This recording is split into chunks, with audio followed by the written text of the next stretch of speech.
We go through life every day whether we want to or not. We wake up, go to school, and see everything as it is. But it's not that simple, because we are built of opinions, thoughts, ideas, emotions, and feelings that make us, us. These emotions interfere life and construct the individuality of who we are. Sometimes I feel so happy I want to jump and dance around, and other times I feel sad, and I want to be embraced by the ones around me. No matter the difference, I am always feeling something. But for some odd reason, I introvert my true feelings. I'm only 16, and like many people, I already put up this front and hide or ignore my feelings and emotions. Like a masquerade, people's feelings put on masks, change and camouflage themselves into something that doesn't really exist. Apparently, crying is a sign of weakness, so I smile and hold back because I do not want to be seen as weak.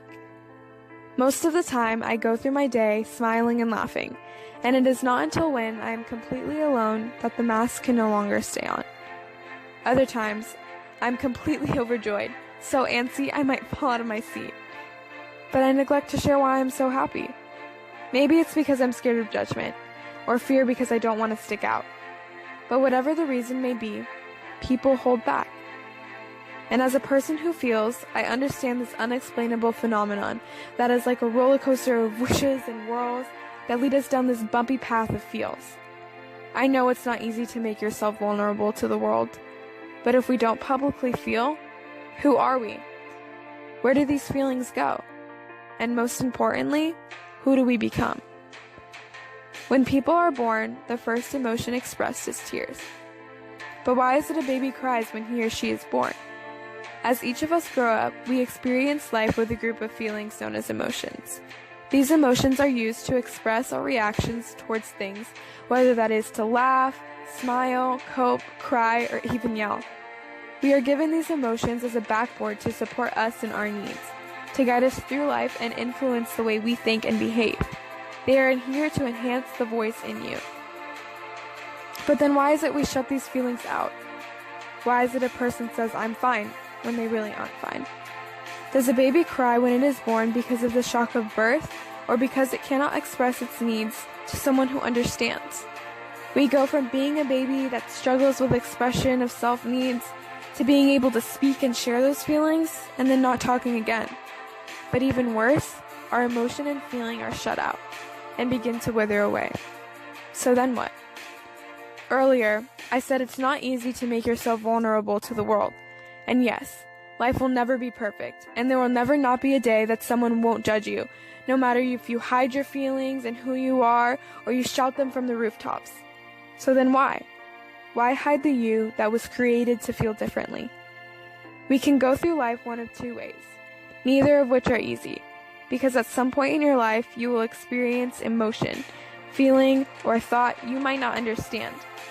And you can ignore these ideas and pretend like you're okay, but it starts with that one thought. And soon enough, more and more will come. And these ideas will begin to boil inside you as you continue to lie to yourself and pretend. And it adds up and up until you can't take it anymore and completely lose sight of everything. And you lay there and feel like you're drowning, and you just can't feel anymore. But it's possible. Someone just like you has already experienced these same things or ideas. Yet instead of choosing to push it away or deal with it on their own, they spoke up. And they realized that having emotions is not something to be ashamed of, but it is something that brings out the most beautiful, special parts in you. As T.K. Coleman once said, our feelings are not there to be cast out or conquered. They are there to be engaged and expressed with imagination and intelligence. A baby does not cry for some catastrophically life-changing reason, but simply because it is doing what is natural and is expressing his or her first emotion in the best way he or she can. A baby stops crying when he or she is comforted in the arms of a mother. And like us, the baby doesn't know, but already someone understands. We sing, we dance, we trip, we fall, we neglect, we embrace, and we envision. We have feelings. We are people. And we may not be perfect, but that should not be something people are afraid of, but to be the you that you are. Emotions are not to be hidden, but to enhance the way we live our lives, the one that inspires, creates, and invokes. Because if not, then what was it all for? We are not created to mask and isolate the feelings we have, no matter what they are. We create this world full of meaning with a uniqueness in each and every emotion.